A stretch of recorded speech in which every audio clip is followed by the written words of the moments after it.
Hello listeners everywhere. Welcome to the Archive of Audio Antiquities, a voyage into the vaults of wonders on the wireless. In a moment, Simon Exton and Ken Moss will be here to speak to you. Hello everyone, and a very warm welcome to the Archive of Audio Antiquities. I'm Ken Moss. I'm Simon Exton. And this month, we are reviewing the big finish Doctor Who story, The Secrets of Det-Sen.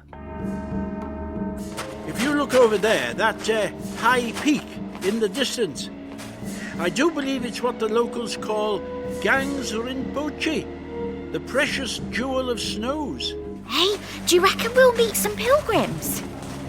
We may indeed, my child. Why would anybody want to trudge up these mountains?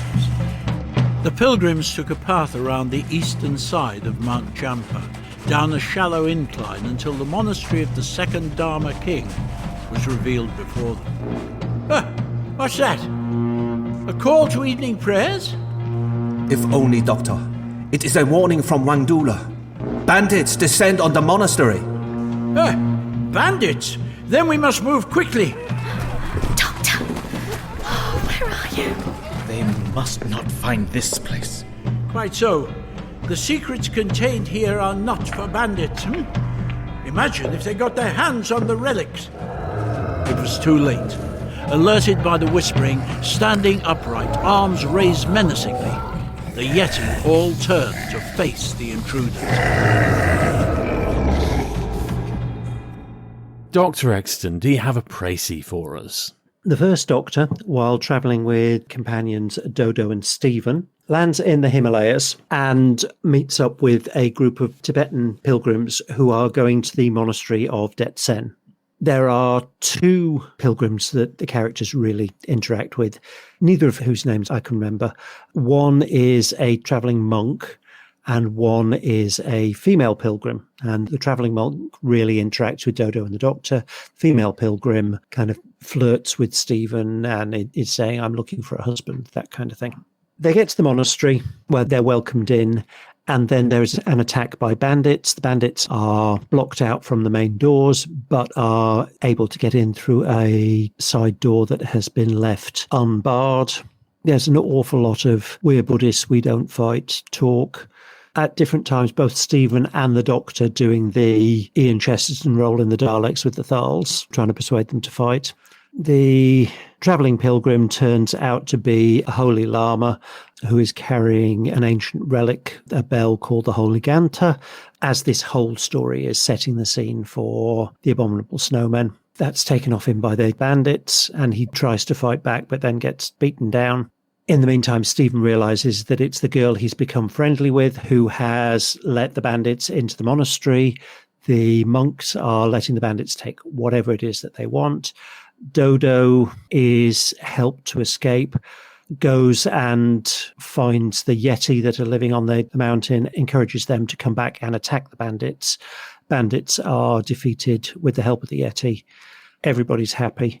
It seems to take about 3 weeks to get to this point. It was so slow. It was unbelievable. Now, you heard this before I did, and you'd already said this. Up to a point, I didn't agree with you, because this part of the Doctor Who Early Adventures range, they're very similar to the BBC Missing Adventures releases, where the soundtracks had narration by one of the actors. If they'd stick with that and do it exactly as the BBC did theirs, I think these releases would work a lot better. But they're just done in a tense that you don't know whether it's a narrator or one of the characters. That's a real minor niggle, but if they'd done it in the same tense that the BBC had done theirs, it would be a lot better.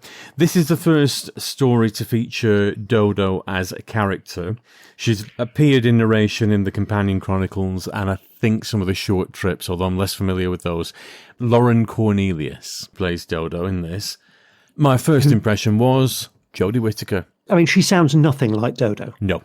I didn't pick up on it until you said that, but yes, she's doing a 13th Doctor impression. And actually, she's doing quite a good 13th Doctor impression, but she's not doing a Dodo impression at all. No, I mean, from a vocal perspective, Dodo's quite a hard one to get a handle on because she goes through about 3 different accents in her first 2 stories. But Dodo's just one of those... None of them were the accent that was in this one. No, they weren't. And I fail to see the point of resurrecting Dodo as a character. With no disrespect to Jackie Lane, she just wasn't a very interesting companion. She wasn't given enough chance to develop characteristically on screen. She's not been one of those great lamented characters. Jackie Lane, she's the only one of the original cast who consistently declined to come back to Big Finish and recreate the role. Anthony Ainley as well. Oh, that is true, yes. And by all accounts, he was quite rude about it. But I'm fairly sure, I'm willing to be corrected, that they'd already decided to recast Dodo before Jackie Lane died. They were almost simultaneous, the announcement of the recasting and the death, I'm fairly sure. I'm with you on the slowness of the story. Now, this is from a purely technical level. If they're going to do Doctor Who, classic Doctor Who, they should stick rigidly to 25 minutes per episode. Good script editing, less is more. 25 minutes for a Doctor Who episode is enough, particularly at this level. This goes on, like you say, I think it's just pips 2 hours. So you're getting effectively an extra episode's worth of material that doesn't do anything to enhance the story. My first thought when I started listening to this was, it's a hybrid between the Abominable Snowmen, and particularly when the bandits turn up, it's impossible not to think of Marco Polo. But I wasn't overly offended by the slowness of the story. For the first couple of episodes, it felt like one of those early Hartnells, and they were quite slow. But by the time you get to episode 3 and 4, and nothing's happened, that wears thin.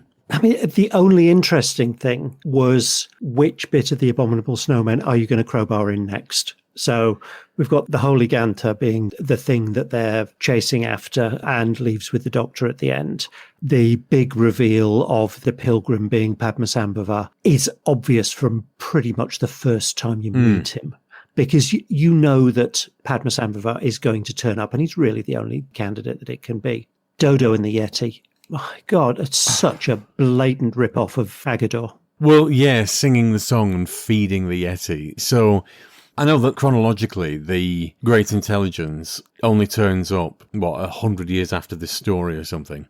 Why have the Yeti in there at all? They do bugger all. And they're not robots in this, they are actual Yeti. It just teases all the way through with things to come. You already know how the story is going to finish, but spoiler alert, it ends up with the Doctor just sauntering off with this Holy Ganta. Yes, I'll pop it back in 50 years. This incredibly important relic that they've been trying all stories to stop the bandits from stealing.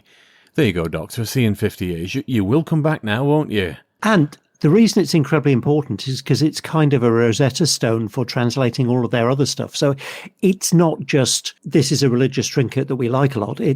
This is something that is actually incredibly useful. The episodes in this are actually given individual titles.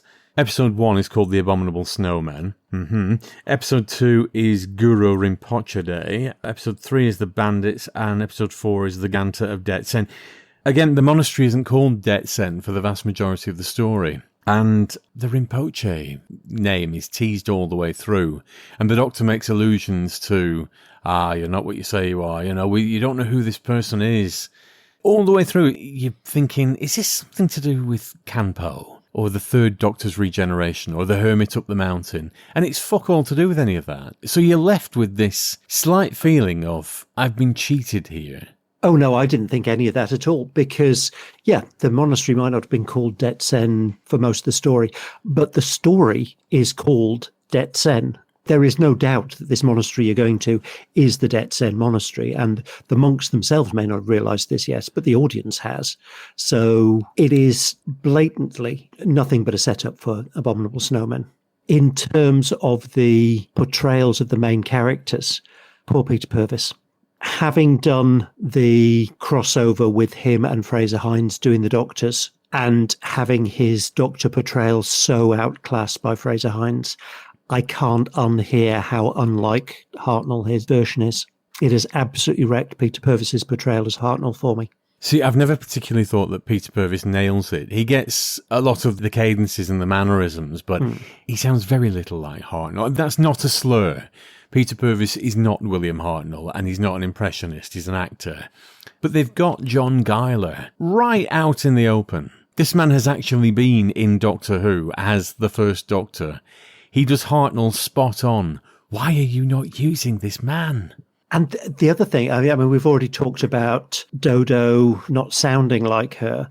Dodo also didn't act like her, because in this story, she's very proactive and she's the one that goes out and finds the Yeti and brings him back. She's not that proactive in any of her televised stories. Can you think of anything Dodo does that is that proactive? No. But Dodo to me is one of those non-companions. Well, she was the last of the surrogate grandchildren, wasn't she? Yeah. And they were there to get captured and drive plot rather than resolve it. And that's generally what Dodo did. And Jackie Lane did a good, effective job of it, but she was never as plot resolutioning as this Dodo was. And we also seem to have got Stephen as the awkward, belligerent Stephen from the Savages, rather than the sympathetic Stephen that you have throughout pretty much the whole of the rest of his run. Yeah, I noticed that as well. Quite a few times during the story, Stephen's actually not a nice character. And for the vast, vast majority of his run, it's virtually impossible not to like him. And the only time that changes is in the Savages. He's a bit of a dick in the Savages. He's a lot of a dick in this one. So I don't think any of the TARDIS crew really work. The episode length of 30 to 40 minutes, annoyed the hell out of me. You're emulating classic Doctor Who. That had to stick to 25 minutes. This should stick to 25 minutes. And it's not like it was such a tightly plotted, intricate story that you needed that extra time. This was dull and flabby and really could have done with some fairly hefty script editing. There's also almost nothing in this that's original, if not nothing in this that's original. The anti-pacifism stuff is pretty much lifted from Ian persuading the Thals to attack the Dalek city in the first Dalek story. All the MacGuffins are straight out of Abominable Snowmen. The Yeti whispering is Agador. There is nothing original here. And actually, the thing that Big Finish are generally really good at is sound design.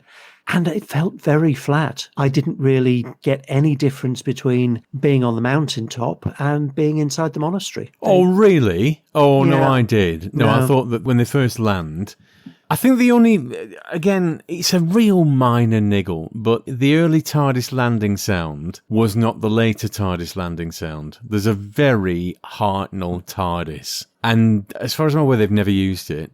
Again, if you're going to emulate an era of a television programme, go the full 9 yards and do it completely. That's such a minor niggle. I don't want to have a downer on this, because for the first couple of episodes, like I say, I did actually quite enjoy that it was that early, very slow Hartnell historical type of story where not a lot happens. It is quite wordy and almost a lesson in history. There was a lot of that in part one, certainly.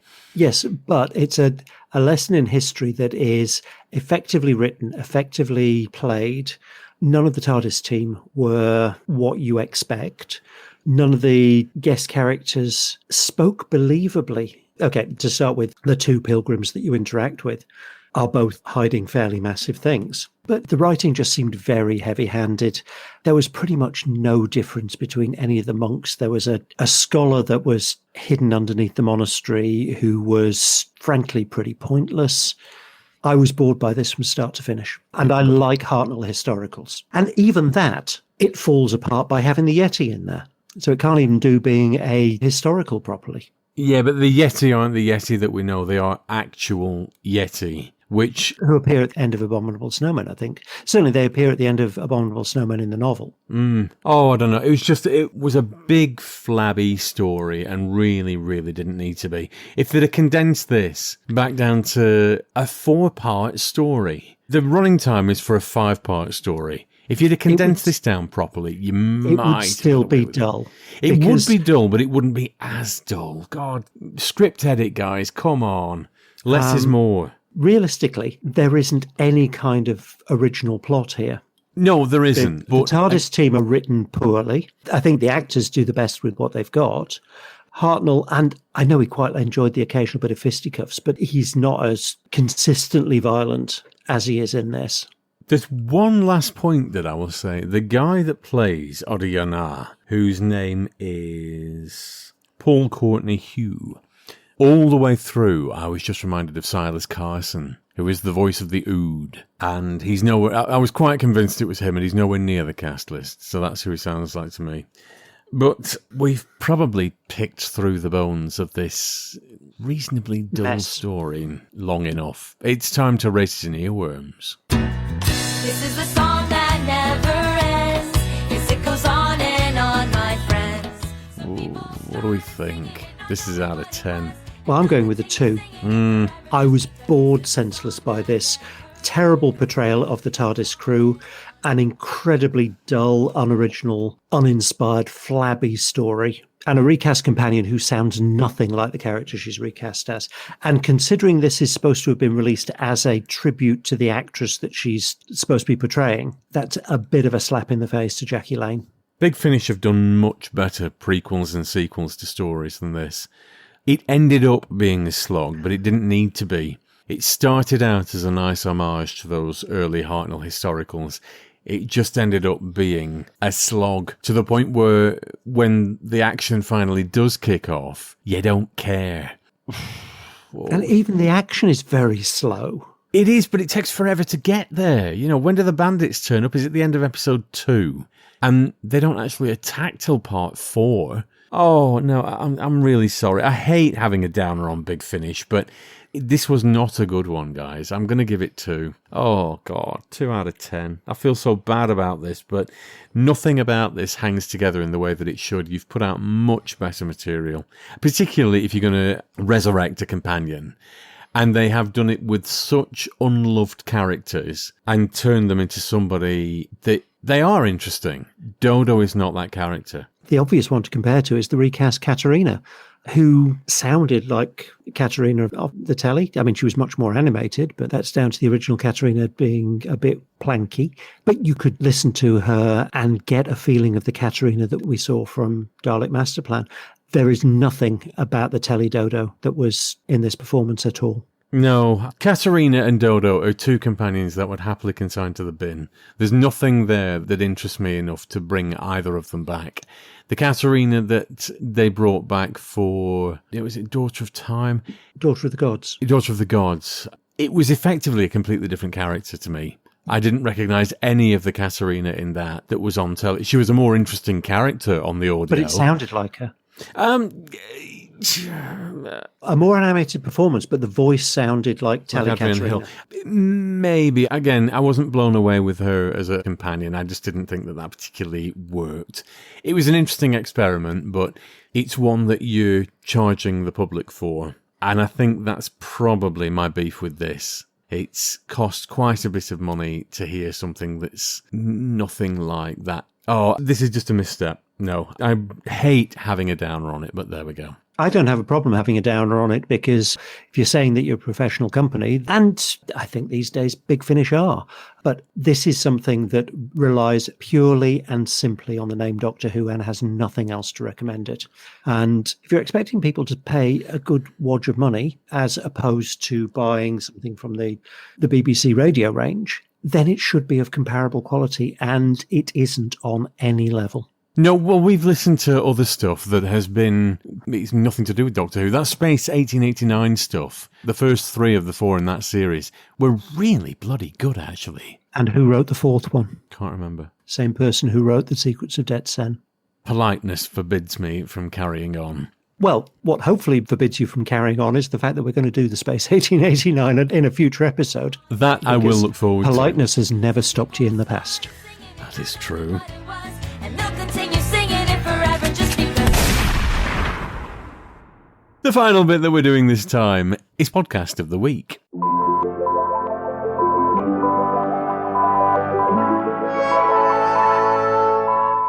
Well, I'm going to recommend one for once this month. It's Pieces of Eighth.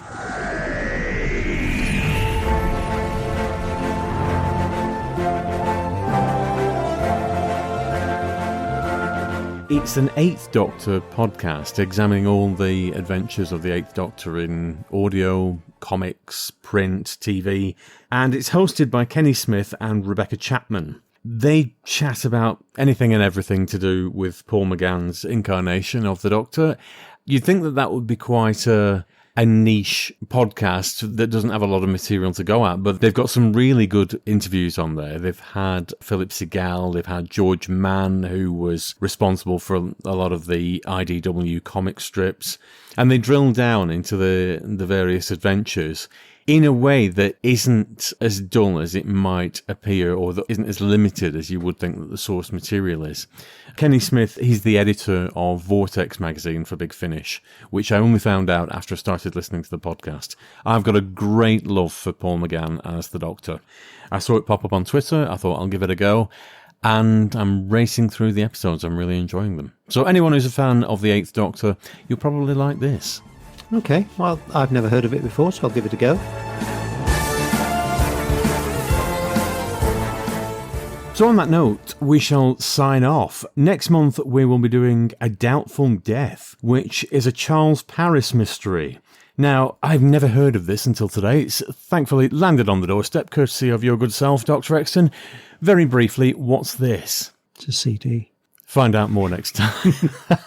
Charles Paris is a series of murder mystery novels written by Simon Brent, some of which have been adapted for radio, and stars Bill Nighy as the lead character. He is a late middle-aged, washed-up actor living in his ex-wife's spare room, drinking, smoking, bit of a relic, gets involved in fairly run-of-the-mill murder mysteries, often set around theatre or the acting profession. It's very entertaining, predominantly because of Bill Nighy's performance.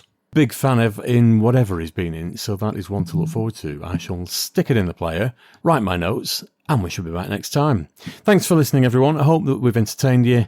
See you soon. Bye now. The archive of audio antiquities featured Simon Exton and Ken Moss, and the announcer was Jenny at Blue Box 99. All featured soundtracks are the property of their respective producers, and no infringement of copyright is intended. Title music was by Edward White, and the programme was produced by Maverick Productions. For more information, please visit maverickproductionsuk.blogspot.com or find us on social media.